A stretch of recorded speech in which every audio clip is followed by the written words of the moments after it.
que é a seguinte ideia. No Tratado da Natureza Humana, o Hume abordava o problema da identidade da seguinte maneira. Bom, se você partir da percepção que você mesmo tem de você mesmo, é o tal self, né?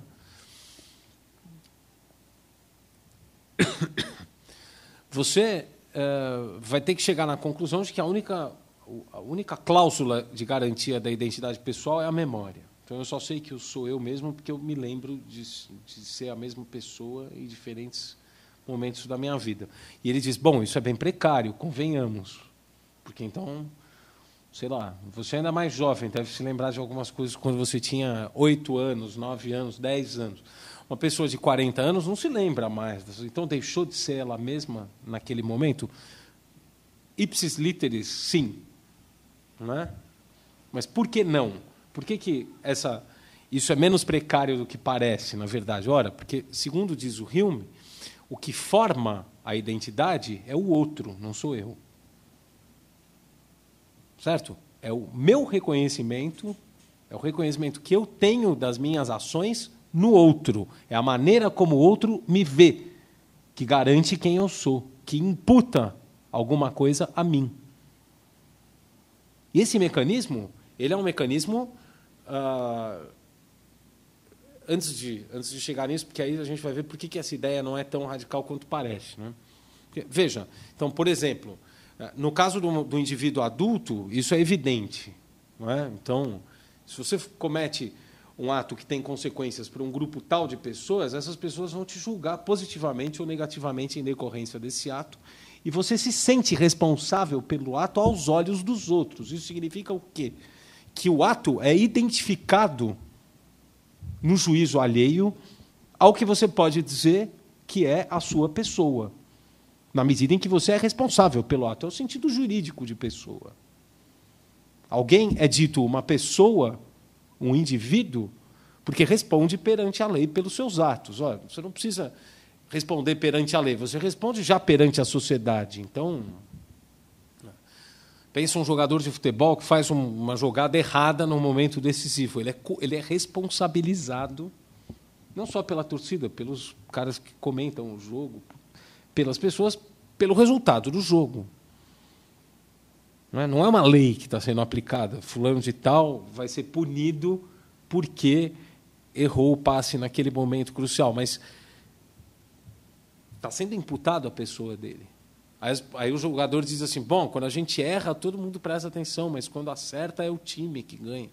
É exatamente isso, porque você precisa ter a percepção de um ato individual, ela precisa ter um certo relevo para que esse ato seja imputado a uma pessoa. Então, em sociedade, é o tempo inteiro assim. Por exemplo, então a gente vai pensar o que garante, né, que uma pessoa é a mesma pessoa com 5 anos e com 65 anos. Ora, eu tenho 40 e tantos anos, já não me lembro de quando eu aprendi a falar. Ninguém se lembra de quando aprendeu a falar, salvo em raríssimos casos. Não é? Ora, quando a pessoa aprende a falar, ela justamente adquire um conjunto de regras que vem de uma outra pessoa. Pode ser a ama de leite, pode ser a professora, pode ser os pais, pode ser tudo isso ao mesmo tempo. Pessoas com quem ela convive. Lhe ensinam a falar. E essa pessoa, ela é, aos poucos, julgada pelo modo como ela fala. Então, no início, você pode deixar a criança falar mais ou menos do jeito que ela quer, aos poucos você vai corrigindo, até que isso se torna um hábito, a correção do falar. Está aí uma garantia de que a minha subjetividade está sendo reconhecida pelo outro, porque o modo como eu falo é uma aquisição social. Tá certo?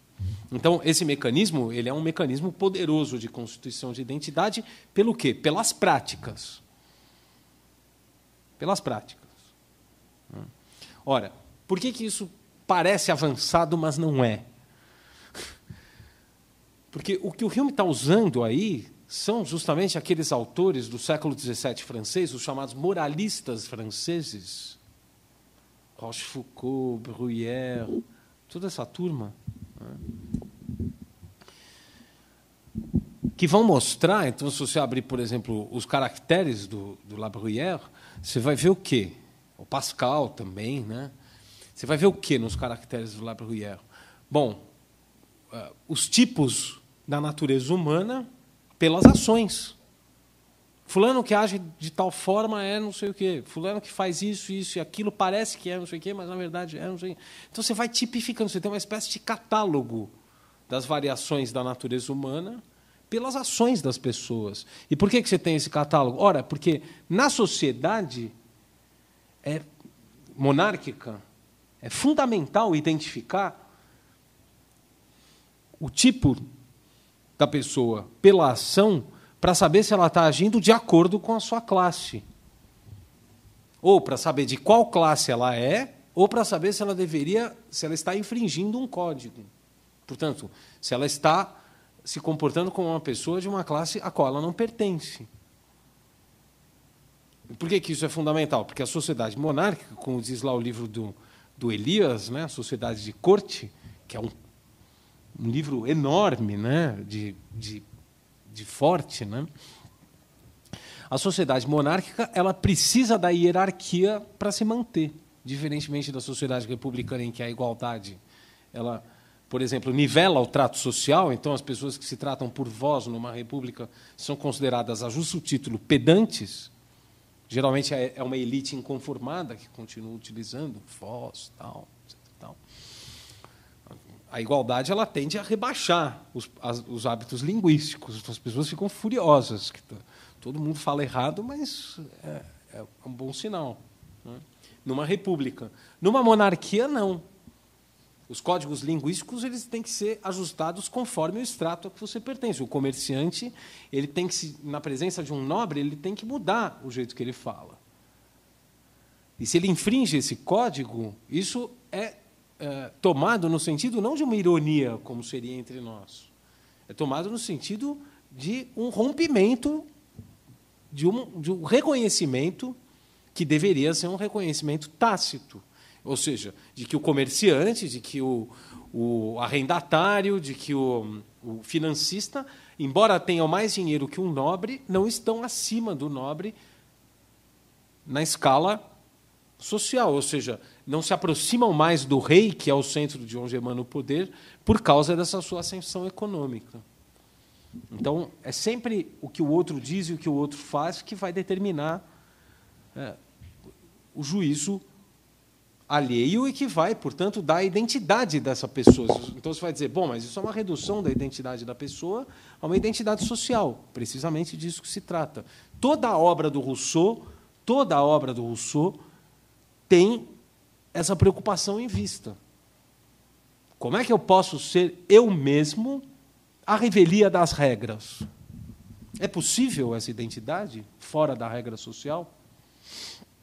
Ora, no entender do Hume, é possível, mas é mais frágil. Ela é mais forte dentro da regra, porque a regra é geral. O uso da segunda pessoa do plural é uma regra geral. Trocar o você e o tu, como nós fazemos, por exemplo, é uma particularidade, de modo que você nunca sabe se a pessoa está sendo tratada formalmente ou informalmente. É estranho. Ora, numa república não é necessário isso, porque as pessoas são iguais, todo mundo deposita o mesmo voto, todos têm direito à mesma coisa. A mesma desigualdade vige para todos, certo? A mesma desigualdade.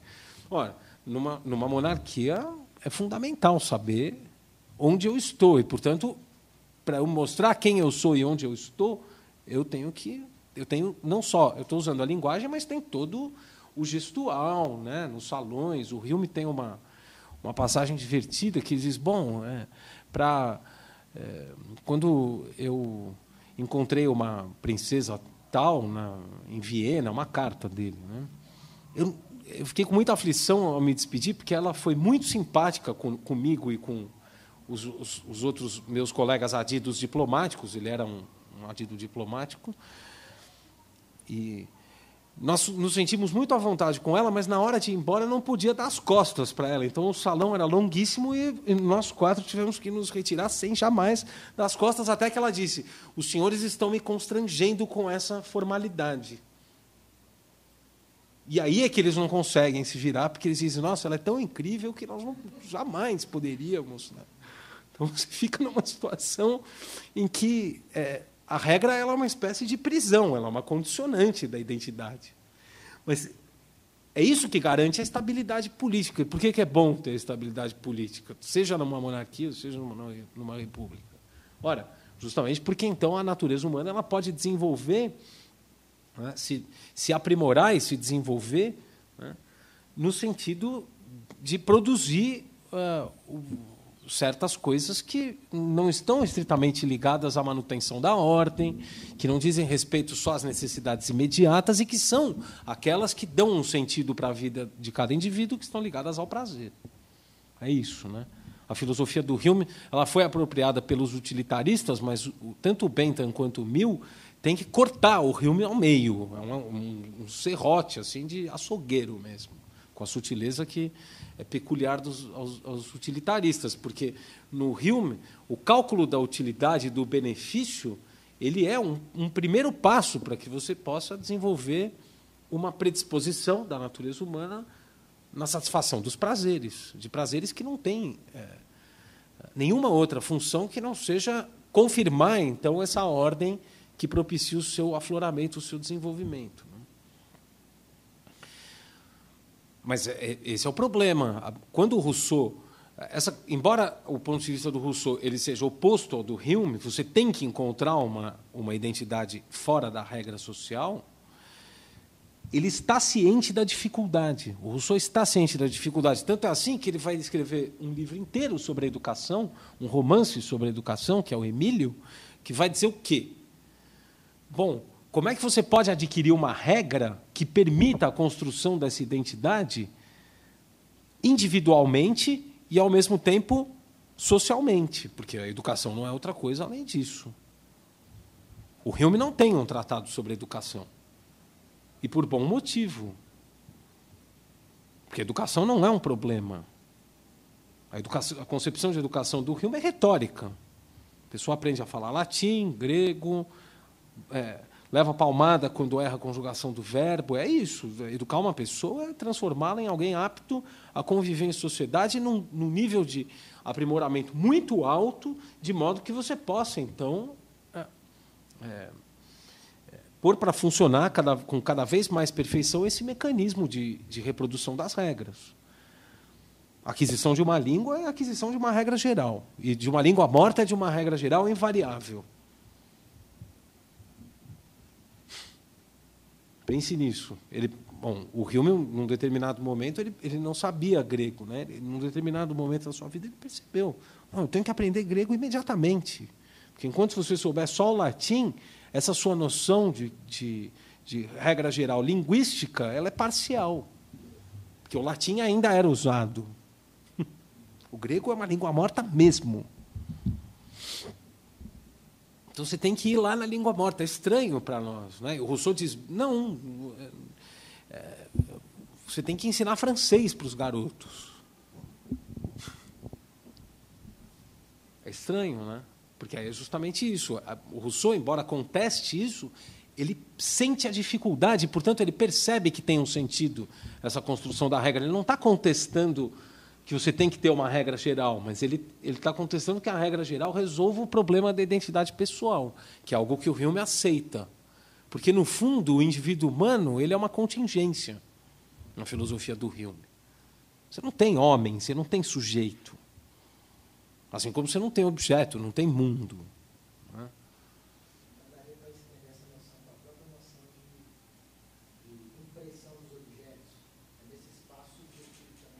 Nesse espaço, perdão. Nesse espaço da subjetividade que se constrói o objeto.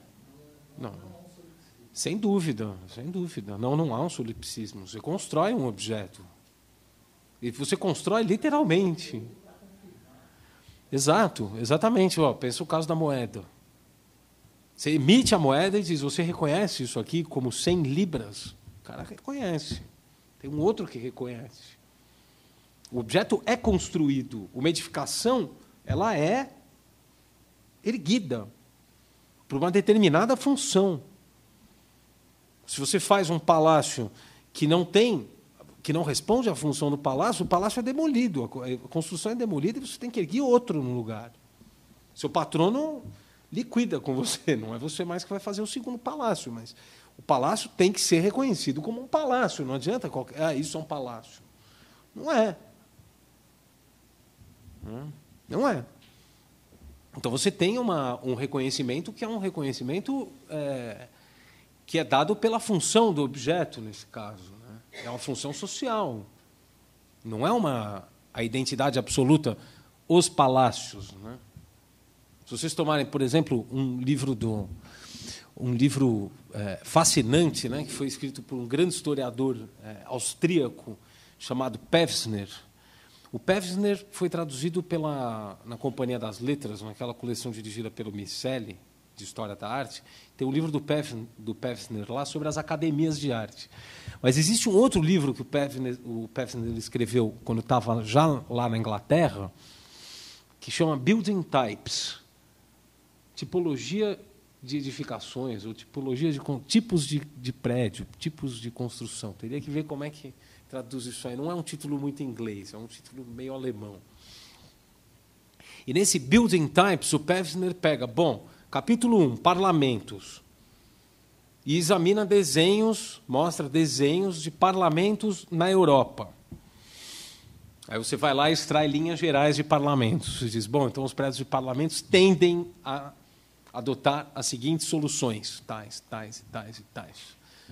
Com as seguintes particularidades. O parlamento em Viena tem isso, o parlamento em Londres tem isso. Sempre tem um caso que é extemporâneo, então você diz, isso aqui não parece um parlamento, mas é.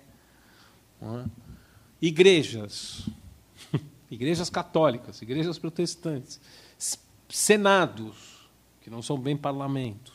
Palácios reais. Palácios de descanso. E por aí vai. Edificações de caráter público, que o Pevsner identifica como a partir de certas linhas gerais que permitem a constituição de tipos. É uma sociologia. Não é? Mas, ora, nenhum desses prédios é dotado de uma objetividade que garanta que eles são parlamentos. Né? Foi o hábito humano que foi... Como era um parlamento em Roma, quando você vê o prédio do que era um parlamento em Roma, você não reconhece como um parlamento.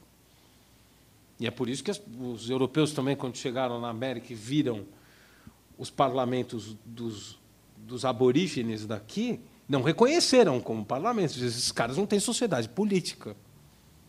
Porque não conseguiam ver no desenho como os caras se sentam no chão, se reúnem e tal, o que na Europa é um parlamento.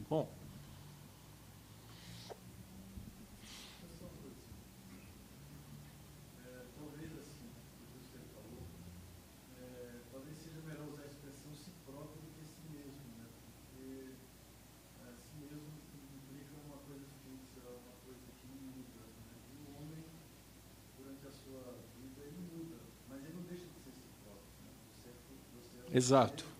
Exatamente. Exatamente, é isso mesmo. Exato, mas é por isso que no Hume não existe a distinção entre amor próprio e amor de si. É a mesma coisa. No Rousseau é fundamental, né? São duas coisas completamente diferentes. No Hume é a mesma paixão.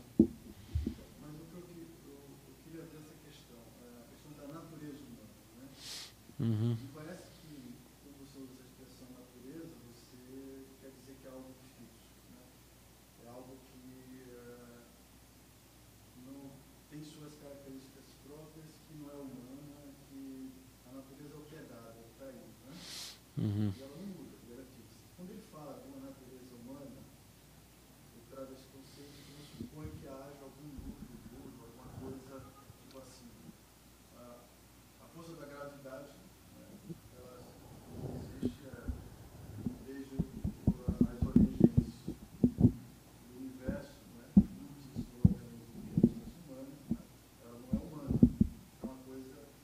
Isso. Se você usa esse conceito que você traz, seria algo difícil, algo limitado. Obviamente que para Hume, talvez se ele pega esse conceito e define outra coisa, né? Talvez seja isso. Mas não como Rousseau, né? Ele acredita que em relações sociais, o meio da sociedade, né? Que torna assim assado. Mas é o contrário, né? Isso que você falou do Rousseau é o Hume que diz, né? Para o Rousseau tem um homem lá, no fundo desse jogo de máscaras, aí, dessa pantomima, tem um homem. Tem um homem. No Hume, esse homem tem que ser construído. E é nessa pantomima que ele é construído.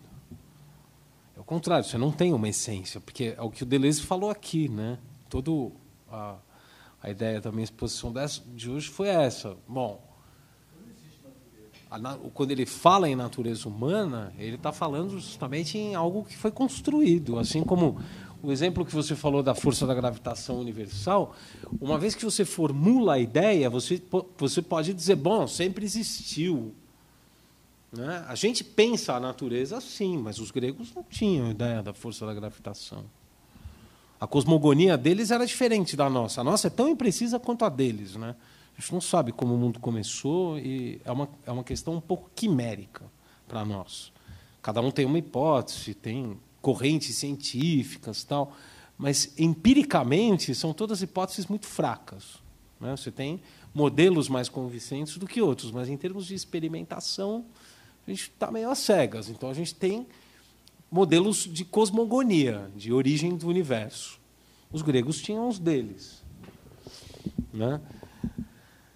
Você poderia extrapolar, pensando, bom, então a física grega explicava as coisas de um jeito, né, que não é o jeito que a nossa física explica, mas as relações que os gregos estabeleciam entre si e com as coisas eram similares às relações que nós estabelecemos. Eles erguiam casas, eles faziam roupa, andavam na rua, diziam bom dia, tinha casamento, adultério, infidelidade, pederastia, etc. E tal. Todas essas coisas existiam e eram valorizadas de um jeito distinto do nosso.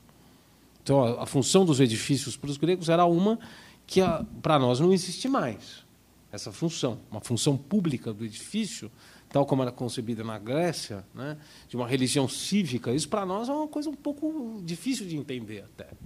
Em Roma, né, ninguém sabe muito bem. Quando você fala em Roma, você lembra do Império Romano, mas ninguém para pensar qual era a religião dos romanos, qual era a relação deles com... Como é que isso aparece nesse negócio da guerra, dos edifícios e da conformação da cidade. Para nós é tudo um pouco nebuloso, né? Ora, mas eles faziam as coisas que nós fazemos também, eram pessoas parecidas com nós em outros aspectos. Então, gravitação universal ou não gravitação universal, né, é a imaginação que está construindo essas coisas, né? Então, a imagem que nós temos do mundo, que é uma imagem newtoniana, ela nos proporciona uma série de coisas que os gregos e os romanos não tinham. Estou falando dos gregos e dos romanos porque é a referência do Hume, né? Poderiam pensar em várias outras culturas ou povos. Mas também davam a ele certas coisas que nós não temos.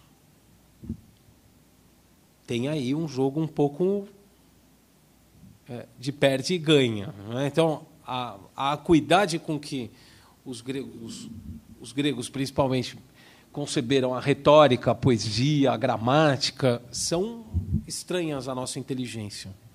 São coisas que nos escapam. A nossa retórica é uma retórica... O Hume tem um ensaio sobre isso, né, da eloquência. A retórica dos modernos é uma retórica risível, né? Quando você lê um discurso de Cícero ou Demóstenes, então, primeiro na Grécia e depois em Roma, você vê que a inteligência retórica deles era muito mais apurada do que a nossa. A percepção gramatical que eles têm da constituição da linguagem, ela é inigualável. Eles têm uma lucidez nisso que a gente se perde um pouco entre gramática, linguística, fica essa coisa assim. Cada gramática diz uma coisa da língua. A gente não tem muita clareza a respeito disso. Os gregos tinham uma clareza lapidar a esse respeito.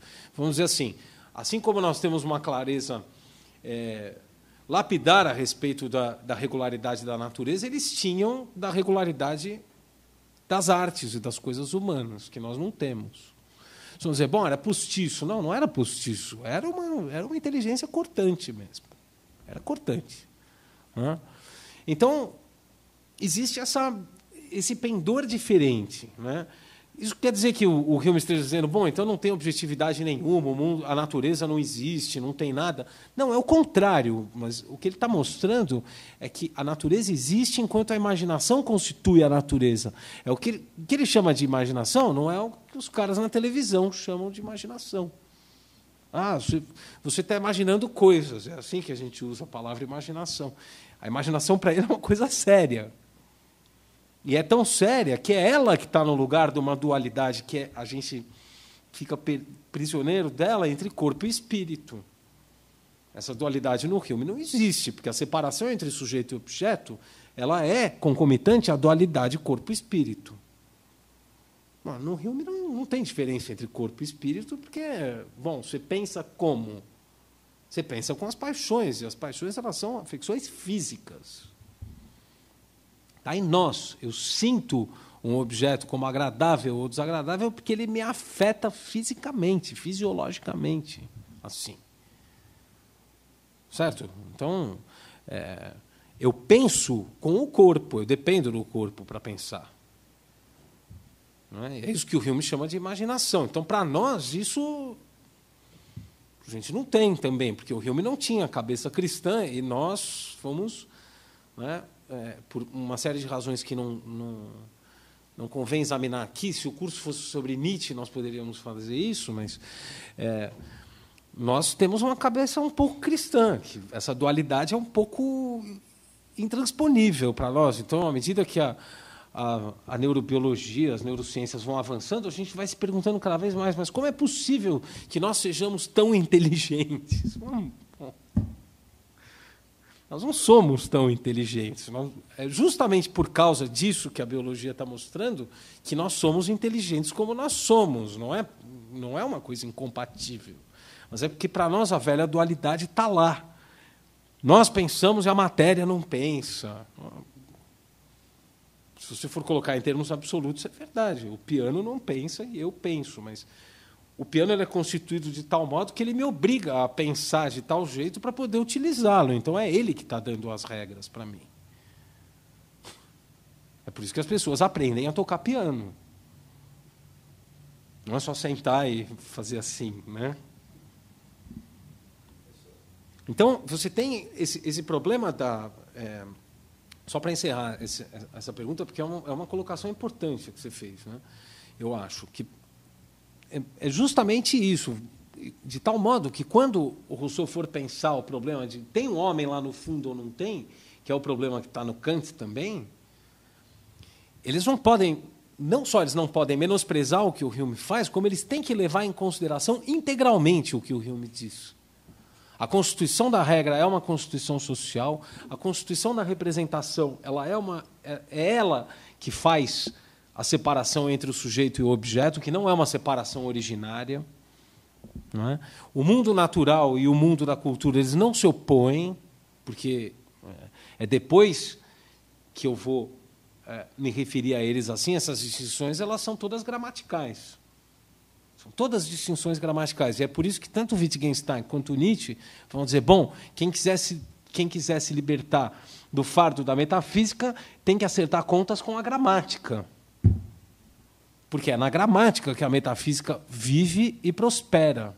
Porque é no nosso modo de se referir às coisas que essas coisas ganham a substancialidade que elas têm. Bom, quem falou que existe natureza? Né? Quem falou que isso aí, que é natureza, merece ser chamado de natureza? Que a gente tem que ter uma representação unificada desse mundo natural. É uma necessidade adquirida. Os gregos tinham uma representação parcial do mundo natural. Uma representação bem fragmentada, bem ruinzinha do nosso ponto de vista. Né? Assim como a nossa representação das artes, do ponto de vista grego, é uma representação pálida, né? É um pouco fraca, porque a gente não tem a capacidade, por uma série de questões, de unificar, né? Como eles tinham. Oi? Não é por isso. Não, as artes deles eram melhores porque eles eram mais inteligentes do que nós, não porque o universo deles era menor.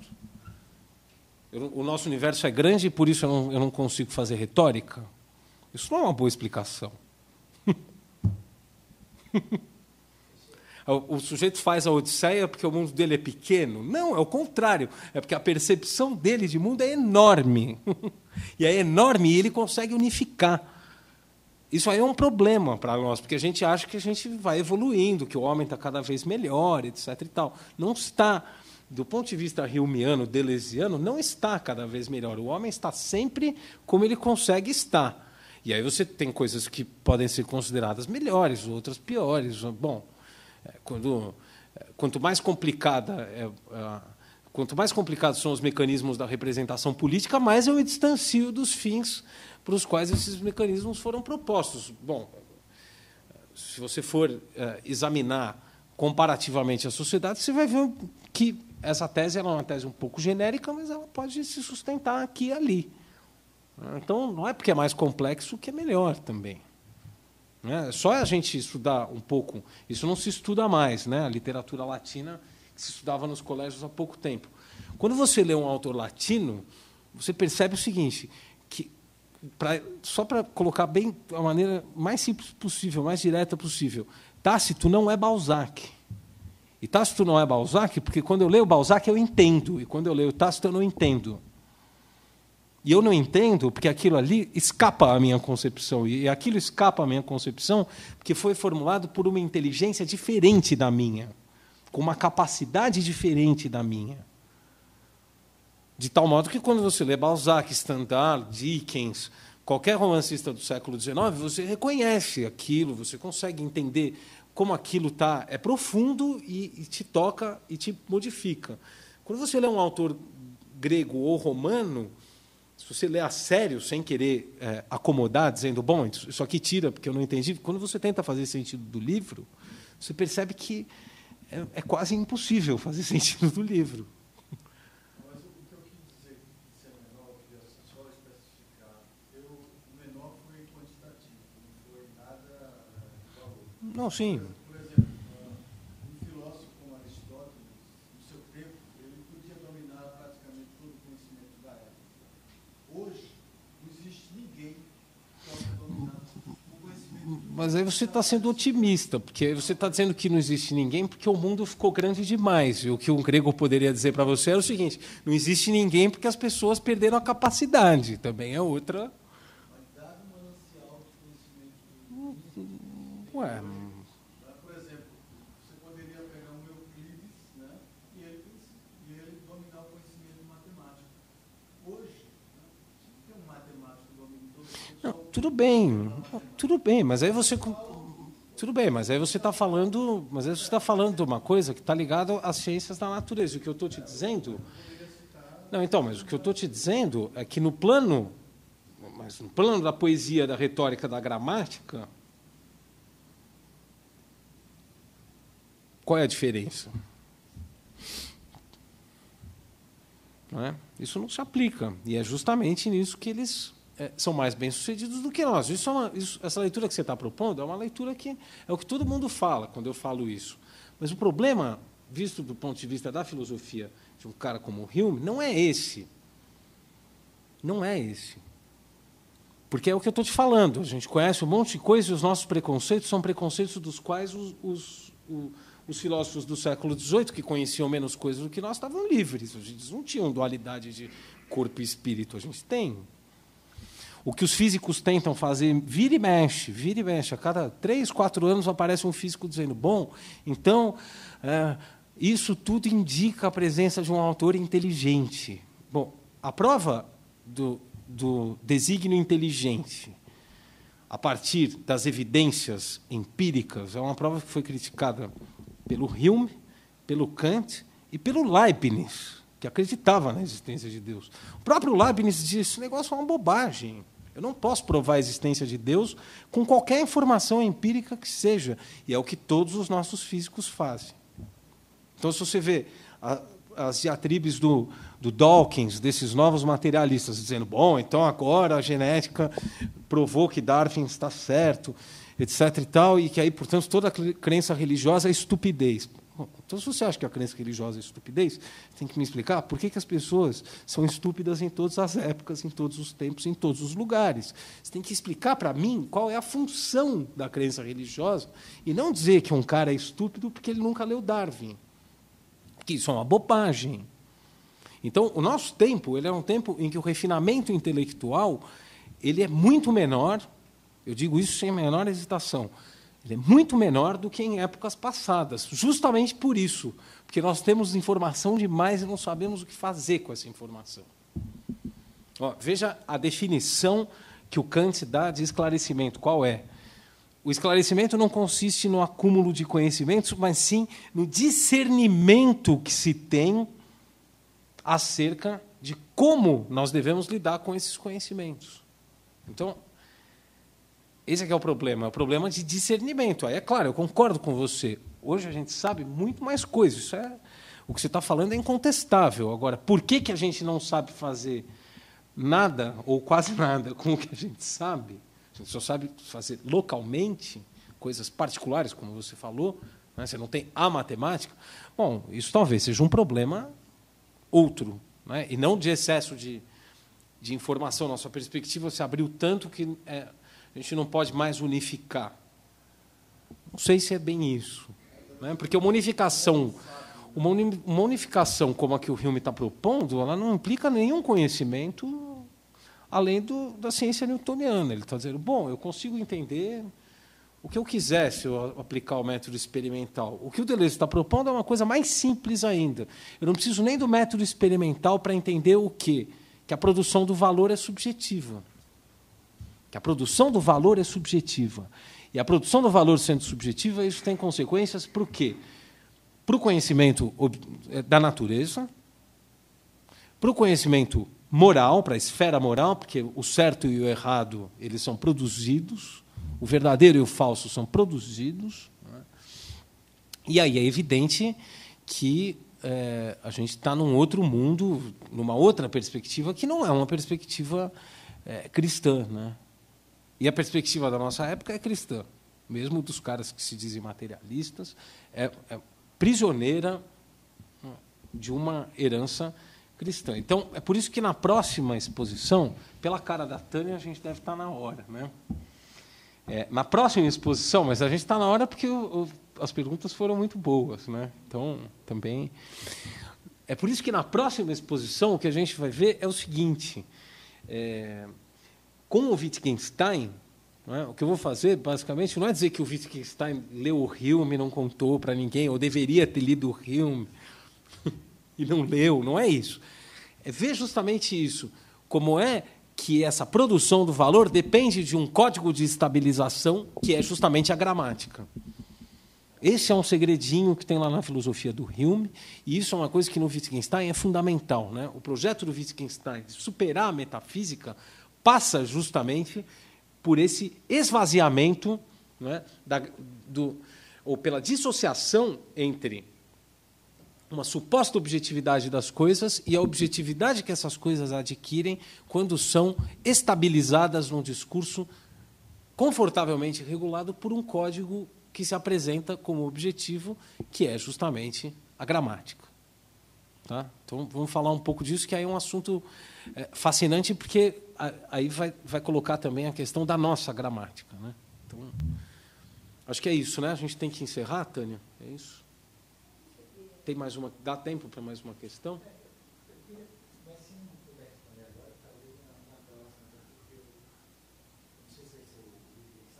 Vai ser o Wittgenstein a próxima e o Foucault a última, né?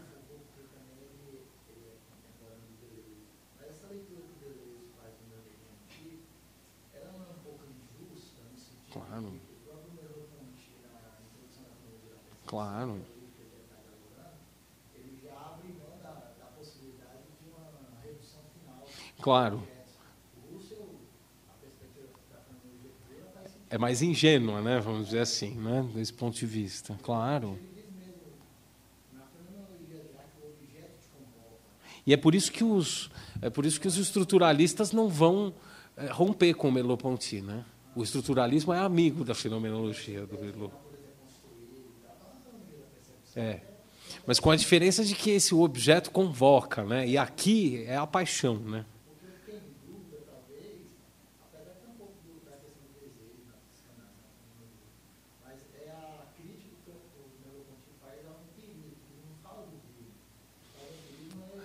Fala do Locke. Fala do Locke. Embora essa ideia, ela é uma coisa que existe no empirismo do Hume, né? De que a percepção ela é atomizada, mas o interessante não é isso. O interessante é que essa suposição da atomização da percepção ela é feita pelo Hume para explicar um dado que esse sim é o dado originário, que é o seguinte: a percepção ela é um quadro, sempre. E isso é a epistemologia do século XVII e XVIII inteira, né? A tal lógica do tableau. Então, você tem o quadro, a percepção ela é um quadro. Então, a coisa do átomo, né, é uma conclusão a que você é levado por uma questão da análise lógica da percepção. Quando você analisa a percepção, você percebe o seguinte, que ela tem que ser pressuposta como sendo originariamente atomizada, não é? Mas o que você tem fenomenologicamente dado na percepção para o Hume é o quadro, é a simultaneidade. E, portanto, é a confusão da representação, né? E a força da constituição desse quadro é justamente a paixão. E aí é que está o enfoque do Deleuze. Pode ser um pouco injusto com o Merleau, mas é um pouco a ideia de você mudar a prioridade da filosofia. Porque a fenomenologia ela é uma herdeira da metafísica, né? O problema do conhecimento, o problema da constituição da objetividade centrado na metafísica, né? E aqui você está indo para o domínio da valoração, que é o domínio humeano. Então, a genialidade do Deleuze também foi perceber que isso estava no Hume, que não é uma prerrogativa nietzschiana, porque a gente falando assim, todo mundo levanta a mão e fala, é Nietzsche, né? Não é.